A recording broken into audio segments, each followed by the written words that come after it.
Imagine you're sitting at home watching a movie with your family on a holiday, and then, without any warning, the walls start cracking, the lights go dark, and the entire building begins to shake. And then, before you can even catch your breath, it happens again. Bigger. Harder. Within a single minute. That is exactly what happened to millions of people in Venezuela yesterday. And the death toll?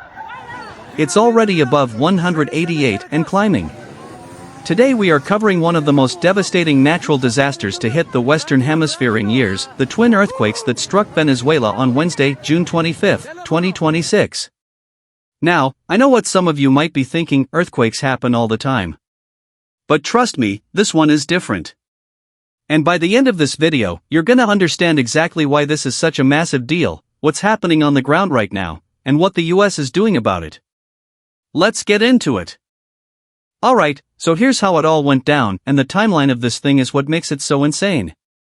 At about 6 p.m. local time on Wednesday, people across Venezuela were at home. Why? Because it was a national holiday, the Battle of Carabobo Day, basically their version of the 4th of July. And right there, in the middle of dinner, movies, family time, the ground started shaking. A 7.2 magnitude earthquake slammed the northwestern coast of Venezuela, near the town of San Felipe, about 100 miles west of the capital, Caracas. But here's where it gets terrifying. Just 39 seconds later, before people could even run, a second earthquake hit. This one a 7.5 magnitude, striking near the town of Yumar. The U.S. Geological Survey called these two quakes a doublet. And the 7.5? That's the largest earthquake to hit Venezuela since 1900. More than 125 years. Now, if you know anything about earthquake science, you know the difference between a 7.2 and a 7.5 isn't small. On the Richter scale, each full point is roughly 32 times more energy released. Going from a 7.2 to a 7.5 in under a minute is like getting hit twice by freight trains back to back. So what does that level of force actually do? Here's where the numbers get devastating. At least 188 people confirmed dead as of this morning, but that number is almost certainly going up. Over 1,520 people injured. At least 157 people still missing. More than 200 people are currently trapped under rubble. Over 250 buildings collapsed or severely damaged. Close to 3,000 families have lost their homes. And the USGS, that's the U.S. Geological Survey, has modeled out worst-case scenarios where the final death toll could be in the thousands. Maybe even tens of thousands. USGS seismologist Paul O put it straight, economic losses could reach billions to tens of billions of dollars. The hardest hit area? A coastal state called La Guaira, just north of Caracas. Venezuela's acting president called it, and I'm quoting here, a genuine tragedy and a disaster zone. One eyewitness, a woman named Maria Alejandra, told reporters, "When we went downstairs, it looked like something out of a horror movie. We had to climb over the rubble. I only saw one family make it out." Now here's the question you should be asking, why was a 7.5 so catastrophic here versus, say, Japan, which has earthquakes all the time? There are three big reasons. Number 1, tectonic position.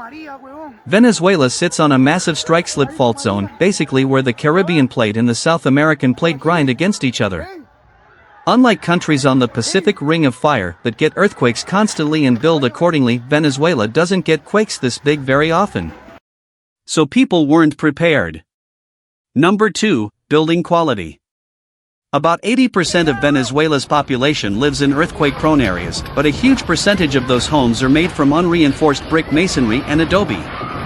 Mud bricks, essentially. The USGS flagged this specifically as a reason the damage was so catastrophic. Number 3, geography. Caracas itself sits in a deep sedimentary basin, which amplifies seismic waves. A geophysicist from UC San Diego explained it to reporters this way: the ground literally acts like a bowl of jello, making the shaking far worse than it would be on solid rock. Plus, remember, this hit on a public holiday. More people were home in those residential buildings than on a normal workday. That matters enormously when buildings start falling. So what's the United States doing? Because this is where it gets interesting, especially given how complicated the US-Venezuela relationship has been for the past decade. Secretary of State Marco Rubio promised his words a big, fast, and effective US response. And right now, two of America's most elite urban search and rescue teams are on their way to Venezuela. Fairfax County, Virginia, sending 80 people, 6 search dogs, 3 doctors, 3 structural engineers, and nearly 70,000 pounds of heavy rescue equipment. These are the same guys who respond to building collapses right here at home. Los Angeles County Search and Rescue also activated and deploying. The U.S. Southern Command, SOUTHCOM, said, and I'll paraphrase, America's military airlift and logistics are being mobilized to save lives. They are moving. President Trump also acknowledged the disaster publicly, calling the quakes, his words, a devastating number of deaths. Mexico is sending rescue and health teams too, and Venezuela has declared a full national state of emergency. But beyond the statistics and the politics, I want you to hold on to what this looks like for real people.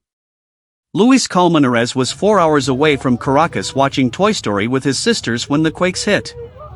He said, halfway through the film, everything went dark and everything started to shake. The shaking lasted 2 to 3 minutes. It felt endless. Luis Alejandro Ruiz Garcia, 25 years old, got a Google earthquake alert a split second before the shaking started. He said it was, quote, one of the scariest moments of my life. He watched his walls crack in real time. And a man named Ejeri Orellana lost his entire neighborhood. Every building around him collapsed. He told CNN he was just grateful his family got out. These are real people. Families. Kids who were watching cartoons. People who had no idea that a normal Wednesday evening holiday was about to become the worst night of their lives. Here's what I want you to take away from today. This disaster is not over. The search and rescue operation is happening right now as you watch this. People are still under rubble. The death toll is still rising. And Venezuela, a country that was already dealing with massive poverty and economic crisis, now has to rebuild from one of the worst earthquakes in its modern history. If you want to help, look into organizations like World Vision, Direct Relief, or the International Federation of the Red Cross. They're already on the ground. If you found this video informative, please hit the like button. It genuinely helps this channel get the word out to more people who need to know about this. Subscribe if you're new, because we cover stories like this regularly. And drop a comment below. Where were you when you first heard about the Venezuela earthquake? Let's talk about it. Stay informed. Stay curious. I'll see you in the next one.